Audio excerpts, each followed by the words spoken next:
Hello મિત્રો, સ્વાગત છે આપનું આજના વિડીયોમાં। આજે આપણે ઉપરકોટમાં પ્રી વેડિંગ કરીશું, પ્રી વેડિંગ ફોટોગ્રાફી, એ પણ મોબાઈલમાં। તો વિડીયો થોડોક લોંગ છે અને આ વિડીયોમાં સાથે સાથે ઉપરકોટની માહિતી પણ તમને મળતી જશે। તો સૌપ્રથમ આપણે ઉપરકોટ આવી ગયા છીએ, ચેકિંગ પણ થઈ ગયું છે અને હવે ટિકિટ પણ આપણે લઈ લીધી છે। જુનાગઢના વ્યક્તિ હોય તેના માટે 50 રૂપિયા છે અને જુનાગઢના બહારનું કોઈ વ્યક્તિ હોય તો એના માટે ટિકિટનો જે દર છે એ 100 રૂપિયા છે। તો ચાલો હવે આપણે ઉપરકોટ જોઈશું। ઉપરકોટ એ જૂના કિલ્લાઓમાંથી સૌથી રસપ્રદ છે। પૂર્વ તરફના પેરપેટ્સ, જ્યાં આ સ્થળ ઊંચી જમીન દ્વારા કબજો કરવામાં આવે છે, તેને ઓછામાં ઓછા 3 વખત ઊંચા કરવામાં આવ્યા છે, જેથી કરીને લાંબા અંતરના અસ્ત્રોથી રક્ષણ મળી શકે।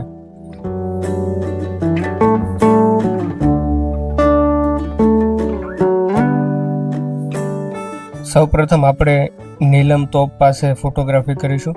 તો સૌપ્રથમ આપણે એ નીલમ તોપ વિશે જાણીએ। તો આ નીલમ નામની તોપ એક વિશાળ ઘંટડી ધાતુની તોપ છે, જેનો 25 સેન્ટીમીટર બોર છે અને તે 5.2 મીટર લાંબી અને મુખ જે છે એ 1.42 મીટર ગોળાકાર છે। આ તોપ દીવથી લાવવામાં આવી હતી, જ્યાં એને ઓટોમન એડમિરલ સુલેમાન પાશાએ દીવથી 1538ના ઘેરાબંધીમાં હારબાદ છોડી દીધી હતી, જ્યારે પોર્ટુગીઝ સાથેના તેમના સંઘર્ષ સામે ગુજરાત સલ્તનતને મદદ કરી હતી।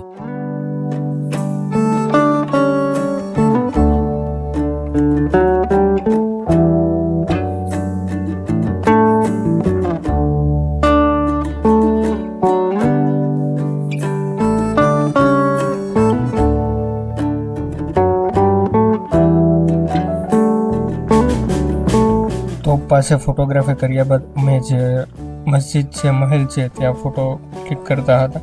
ત્યાં એક ગ્રુપ હતું અને એમણે મને જોઈને કીધું કે તમે ફોટો ક્લિક કરી આપો। તો ફોટો ક્લિક કરી આપવામાં કોઈને ના ન પાડ્યું છે, કેમ કે એ 1-2 ફોટો પાછળ એ આખી મેમરીઝ સચવાયેલી હોય છે। તો ત્યાર પછી બેકગ્રાઉન્ડ બહુ મસ્ત હતું, ત્યાં અમે થોડા ઘણા ફોટો ક્લિક કર્યા, જે આપ જોઈ શકો છો। અને ત્યાંથી આગળ ચાલતા હતા તો મને રસ્તાની ડાબી સાઈડ એક સરસ મજાની ફ્રેમ મળી હતી, તો ત્યાં પણ 2-4 ફોટો ક્લિક કર્યા હતા અને બહુ સરસ આવ્યા હતા।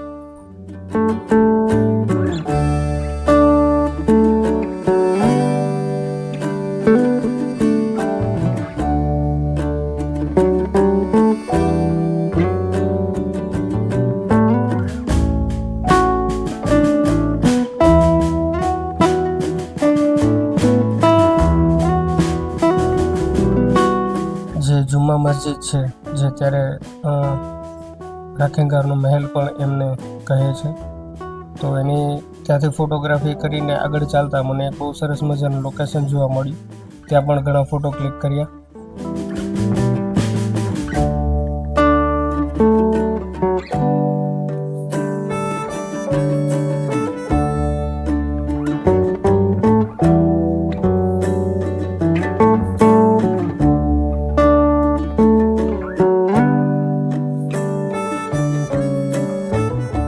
આ છે જુમ્મા મસ્જિદ, શુક્રવાર મસ્જિદ। 15મી સદીમાં 1472માં જુનાગઢ કબજે કર્યા પછી મહેમૂદ બોગડા દ્વારા બનાવવામાં આવી હતી। સ્થાનિક લોકો ચુડાસમાના શાસક ખેંગારની સુપ્રસિદ્ધ રાણી રાણકદેવીને આભારી આ મહેલને રાણકદેવી મહેલ તરીકે પણ ઓળખે છે। ગુજરાત રાજ્યના પુરાતત્વ વિભાગના દ્વારા જુમ્મા મસ્જિદ અને તોપોએ રાજ્ય સંરક્ષિત સ્મારક તરીકે સૂચિબદ્ધ કરવામાં આવ્યા છે। 2020માં ગુજરાત પ્રવાસન વિભાગે આ સ્થળને જામા મસ્જિદ અને રાણકદેવ મહેલ તરીકે ચિંતિત બોર્ડ લગાવ્યું હતું।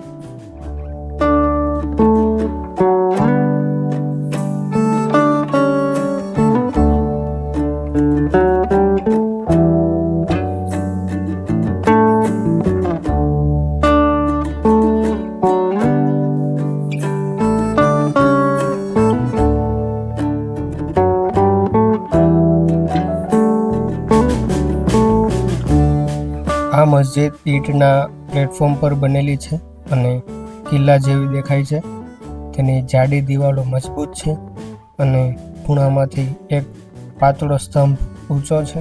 આ સ્તંભ મિનારા કરતાં બુર્જ જેવું દેખાય છે મસ્જિદ ક્યારેય પૂર્ણ થઈ ન હતી અને તેનો હાલનો ભાગ આકાશ તરફ ખુલ્લો છે. ટેરેસ્ડ છત પર જતી સીડી છે, તેને પુનઃસ્થાપન દરમિયાન ફરીથી સ્થાપિત કરવામાં આવી છે. હજી ઉપર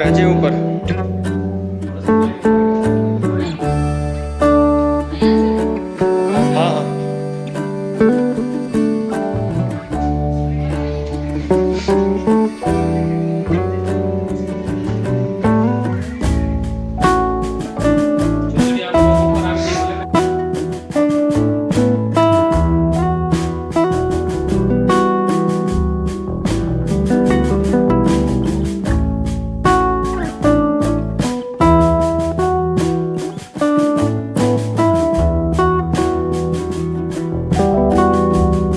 ઉપરકોટ એ ખરેખર બહુ જ સરસ જોવાલાયક સ્થળ છે.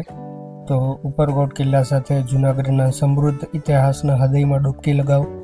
બહાદુરી, વિજયો અને આ પ્રાચીન ગઢને વ્યાખ્યાયિત કરતી સ્થાયી ભાવનાની વાર્તાઓનું અન્વેષણ કરો.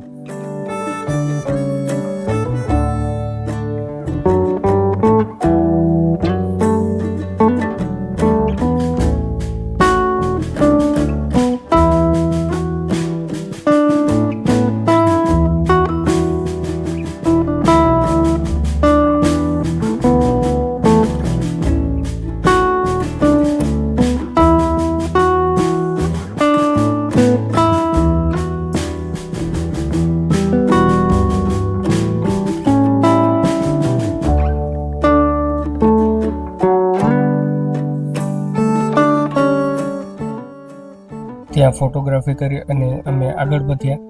ત્યાં જોયું તો જે મસ્જિદ છે, મહેલ છે, એના મિનારા જે છે, ત્યાં એક બહુ સરસ મજાની જગ્યા હતી જે મિનારા બેકગ્રાઉન્ડમાં બહુ સરસ રીતે ફ્રેમમાં આવી શકે એમ હતા. તો ત્યાં પણ અમે ઘણા બધા ફોટોઝ ક્લિક કર્યા, જે આપ જોઈ શકો છો.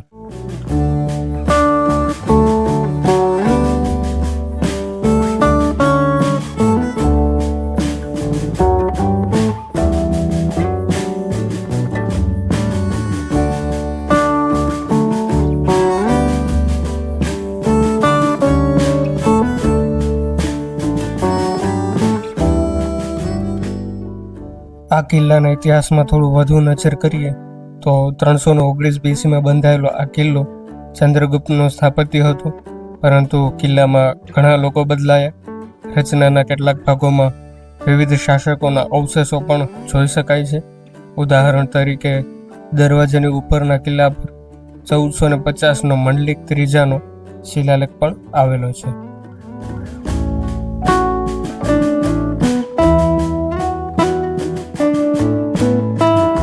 અડીકડી વાવની નજીક 300 ફૂટ ઊંડા ખાઈની પહેલે ભાગ ઉપરકોટમાં આવેલી આ ગુફાઓ 2-3 સદીમાં કોતરવામાં આવી હતી. આ બૌદ્ધ ગુફાઓ પર સાતવાહન સ્થાપત્યનો પ્રભાવ છે અને તેમાં ગ્રીકો-શિથિયન શૈલીનું મિશ્રણ છે. ઉપરકોટ ગુફાઓ પ્રાચીન માનવસર્જિત ગુફાઓ છે. આ ગુફાઓ ભારતના ગુજરાત રાજ્યના જૂનાગઢના પૂર્વ ભાગમાં સ્થિત જૂનાગઢ બૌદ્ધ ગુફા જૂથોનો એક ભાગ છે.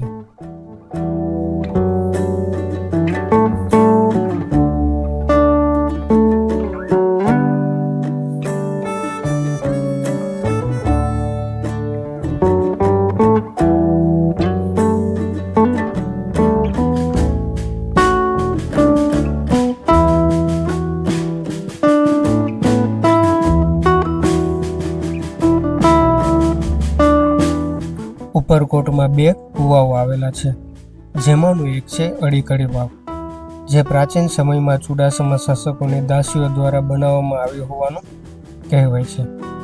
આ ભવ્ય પગથિયાવાળા કૂવાઓના ઠંડા ઊંડાણમાં ઉતરો, જે એન્જિનિયરિંગ અને કલાત્મકતાના અજાયબીઓ છે.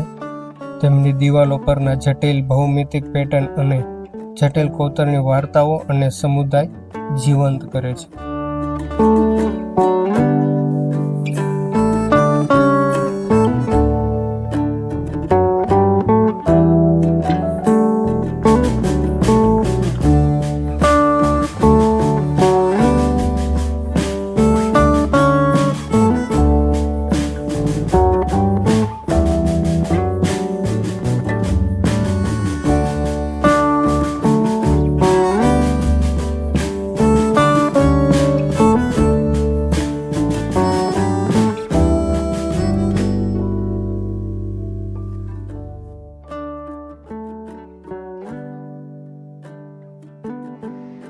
કડી વાવ પાસે એક બહુ સરસ મજાની જગ્યા હતી, ખુલ્લું મેદાન હતું અને ત્યાં પાછળ પક્ષીઓ પણ ઉડતા હતા, તો ત્યાં પણ અમે ફોટોગ્રાફી કરી અને બહુ સરસ પિક્ચર્સ આવ્યા.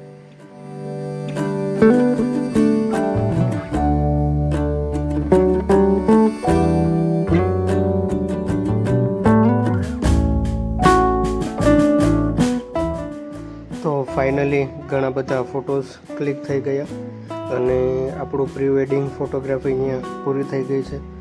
પણ બાકીના જે સરસ સરસ જે પ્લેસીસ છે એ જોવાના હજુ બાકી રહી ગયા છે, તો એ તમને બતાડીશું અને એની વિસ્તૃત માહિતી આપીશું.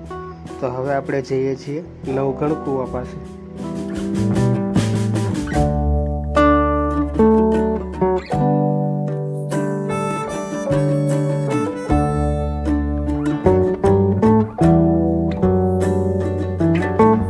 ઉપરકોટ કિલ્લાની સીમમાં આવેલ એક અદ્ભુત વાવ એટલે કે નવઘણ કૂવો મુલાકાતીઓને પ્રાચીન જળ સંરક્ષણની રસપ્રદ દુનિયામાં ડૂબકી લગાવવા માટે આમંત્રણ આપે છે. આ અજાયબી તેના સર્જકોની અદ્યતન ઇજનેરી કુશળતા દર્શાવે છે અને આ નવઘણ કૂવો એ નરમ ખડકમાં ખૂબ ઊંડાણ સુધી કાપવામાં આવે છે અને ગોળાકાર સીડી ધરાવે છે.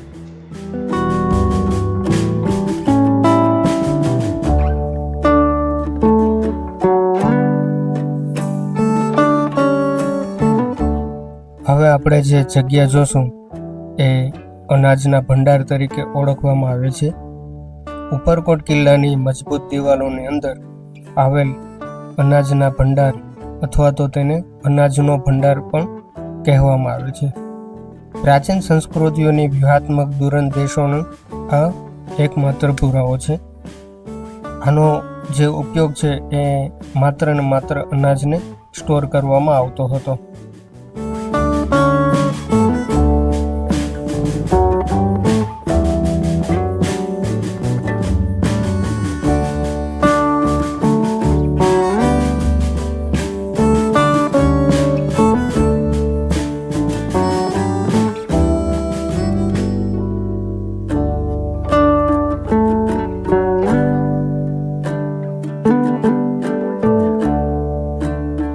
વિડીયોમાં અગાઉ કીધું કે આ કિલ્લાની અંદર 3 પ્રવેશ દ્વાર છે.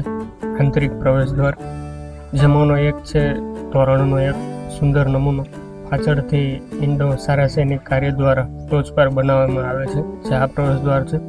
તો આ રીતનો એક વિડીયો હતો સંપૂર્ણ ઉપરકોટ માહિતીનો. તો જો તમને ગમ્યો હોય તો લાઈક કરો, શેર કરો અને સબસ્ક્રાઈબ કરો.